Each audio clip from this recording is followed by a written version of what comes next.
First off, thank you guys for the opportunity to come and talk to you today. Something you might not know about me is that when I was younger, and when I say younger, I'm talking like ninth grade younger. Like, so not terribly young, but I was a lot different back then compared to who I am now. One of my dreams was that I always wanted to be a pastor when I grew up.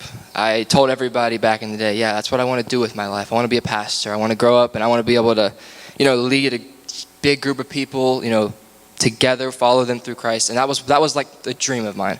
As time has moved on, that's kind of morphed into something else, and it's not necessarily my main focus anymore. But I remember a story from when I was in ninth grade. I believe it was, well, I'm not going to say her name because that would kind of be embarrassing.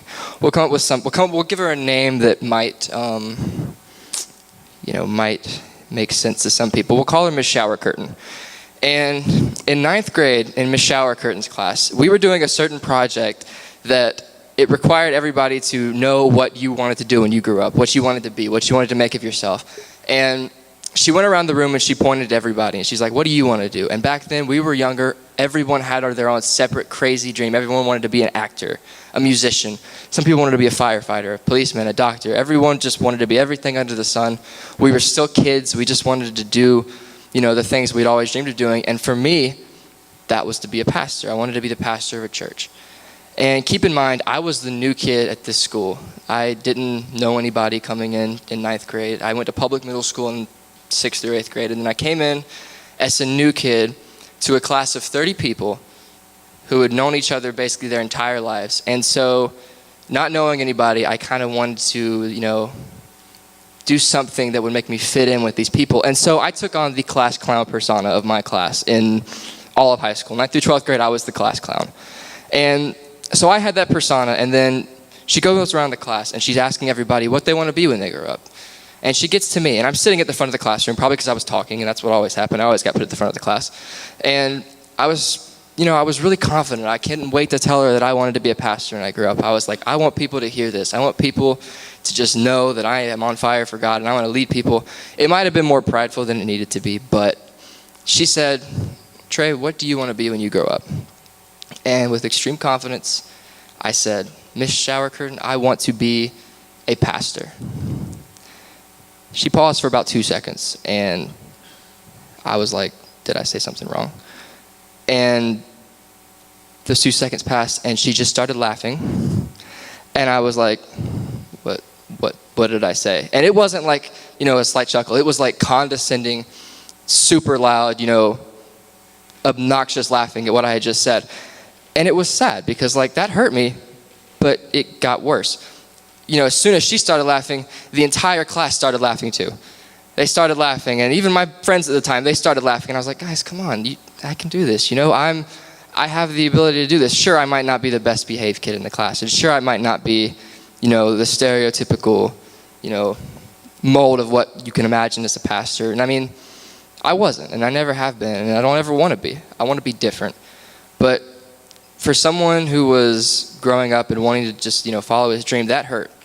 I'm not going to lie. And that was it's something I remember to this day because of how much it kind of not scarred me, but it just simmers down there. And you're like, it makes you think, am I really good enough to do this? Am I really qualified? And okay, another thing that happened, and I swear I didn't plan to come here and completely, roast my old school because I love my old school. I think my experience there was great, and I know some people don't like it. They didn't like it. They had different experience there than I did, and that's fair. It's not I don't share the same opinion, but to me, I thought it was a perfect place. It shaped me into the man that I am today, and I'm forever thankful. I'm talking about Hampton Park Christian School. That's where I went. But another thing that happened, and this is senior year, I believe. But my friend Cameron, he comes up to me one day and he's like, hey, we're doing this thing for chapel. We had chapel every Tuesday and Thursday, I think. Yeah. And he's like, hey, it's the student-led thing. Do you want to speak for 5 minutes and talk to the students about something that's on your heart? And normally I'd be like, no, I'm okay. I don't want to do that. I was very hesitant. I never really agreed to do stuff that was out of my comfort zone. But Cameron, he's the kind of person who doesn't really take no for an answer from if he's asking about something like that. So I was like, no, I don't know, man. He's like, no, come on, you got to do it, man. I was like, no, I don't think so. He's like, no, you're going to do it. And so, okay, I was going to do it. And I got up there that day, and I spoke about something that was super, super, like, it was on my heart. And I cared about it a lot. And I thought it went really well. I thought people enjoyed it. They responded to it well. And I left that day, or not that day, excuse me, that chapel period, and I left. And in the midst of all the chaos, my shirt had come untucked from my khaki pants. And if you have been to my school, you know that, when your shirt came untucked, you might as well have been smoking pot in the middle of the hallway, because that was like a cardinal sin. That is still probably a cardinal sin at Hampton Park Christian School. I know my brother and sister go there now. They changed the rule. You don't have to tuck it. Really? Wow, that's awful. I got out at the wrong. Are you for real? That's. I'm cool. Yeah, but my shirt had come untucked in the middle of all the chaos of the day that had led up to my 4th hour class, which I believe was with a teacher who we'll call her Miss H, because that's her name. Her name was Miss H, and she wouldn't care if I told this story, because she actually apologized immediately after the same day, because she realized it was kind of what happened was kind of unfortunate and probably not what she should have said. But I walked into the next class, and she noticed I had my shirt untucked, and she had been in chapel, and she had heard me speak, and she was like, she noticed my shirt was untucked, and she basically said something, I can't remember the words exactly. She's like, if you're going to be disobeying rules like that, you have no place speaking to people trying to lead them in the right direction. Keep in mind, yeah, okay, sure, my shirt, I untucked my shirt on purpose sometimes. I wasn't the best behaved kid. But this time, this was an example of when my shirt had come untucked accidentally because of how chaotic the day had been before. And that just, it hurt. Like, it really, really hurt. I remember I just dwelled on it the rest of the day. But like I said, the only reason I say her name is because she did apologize to me after that happened. And she did say, that wasn't the right thing for me to say. And I do appreciate that. She's a great person. And she was one of my favorite teachers there. We had a love-hate relationship. I'd walk into school one day and it'd be like, is today going to be a day where she loves me or hates me? It's either one or the other. There was no in between, and people in my class can vouch for that. But all that to say, as I start to go into the actual message, is that there are going to be people, in your life that are going to doubt you. They're going to say you're not qualified to do certain things because of how you look, how you act, dress, whatever it might be. They're going to say you're not qualified because of blank. And you can't let that stop you from doing what you want to do, because if you do, then there's going to be a lot of people that miss out on what you have to say. And there's going to be a lot of people that need to hear what you have to say that aren't going to hear it if you give up because of the doubts of some other people. And while I'm not a pastor, I'm not a preacher, I'm nothing like that. I will say I don't think, Miss Shower Curtain, she'd be laughing quite as hard if she knew me today as she was back then in 9th grade, because I didn't let the words she said about me stop me from chasing after what I believe in. So now that I went ahead and got that out of the way, let's pray before we get started, and I'm going to go into the actual message. Dear God, thank you for this opportunity to speak to all these people. Thank you for my friends that came today. That means a lot to me. It means more than they know. I pray that you speak through me today, and anyone that needs to hear what I have to say hears it and receives it. And I hope you bless everyone in this room and continue to bless us throughout the rest of our lives, Lord. It's in your wonderful name we pray. Amen. So a little about me. Obviously, my name is Trey Stewart, his son. I'm a sophomore in college at North Greenville University. I'm a digital media major. I tell people digital media, a lot of people don't know what that is. It's just journalism. I want to be a writer, like a reporter. That's what I'm going to school for, is to be like a beat reporter. That's like a dream job. A sports reporter that just follows, follows teams or follows, the biggest games around. That's like my dream. A dream job for me would be to be like a writer at ESPN.com. That's the best way I can put it. But, being in college and all, life is, I'm just pretty much one big giant ball of stress. And that's normal, because in my honest opinion, college is one of the most, obviously I haven't gotten to my adult years yet, but college might be the most, stressful 4 years that, someone goes through, because you're trying to figure out, who you are, what you want to do, how you're going to do it, and you're balancing so much at the same time. Like, for example, financially, I have to pay off a new car that I just bought, by bagging people's groceries at Publix for 25 hours a week. Academically, I'm trying to stay afloat in the hardest semester of my school career so far, because if I don't, then I'm going to lose my scholarships, and that's going to make the financial aspects of my life even harder. Socially, a lot of the relationships that, I thought were going to last like a lifetime, thought they were going to last longer, they're starting to kind of fall by the wayside. I'm starting to have to figure out, like, who am I as a person? Like, what is my crowd? You know what I'm saying? Romantically, we don't even need to talk about that one.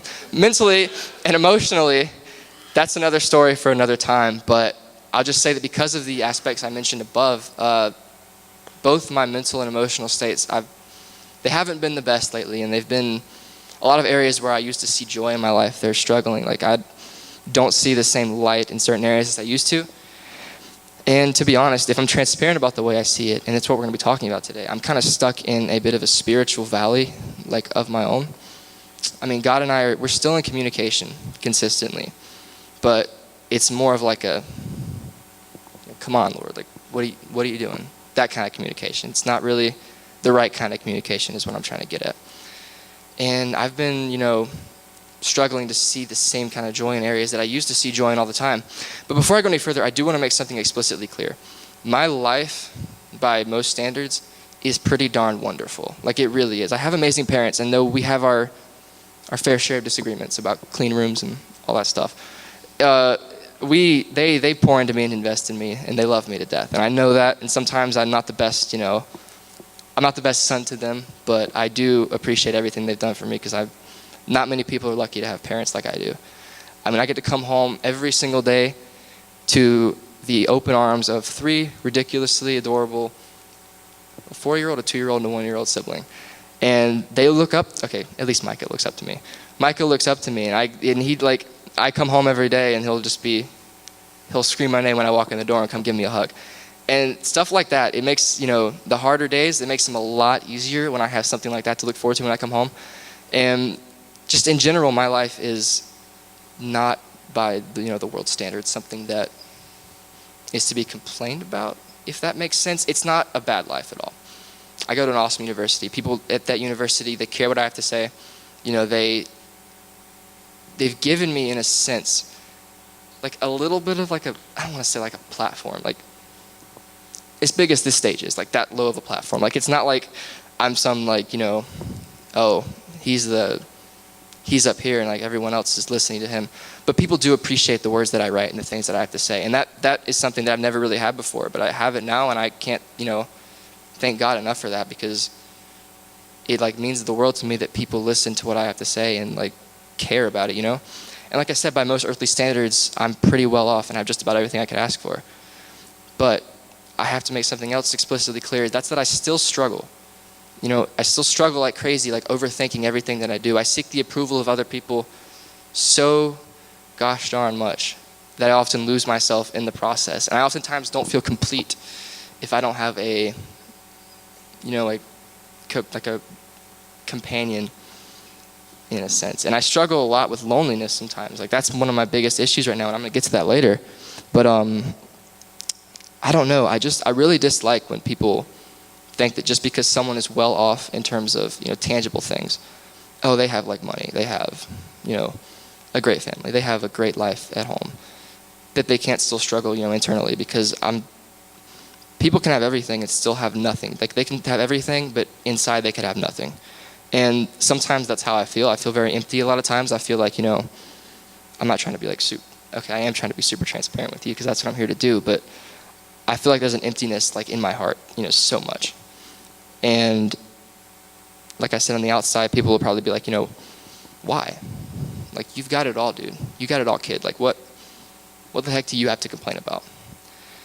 And I don't know, it's just, that makes it harder in a sense,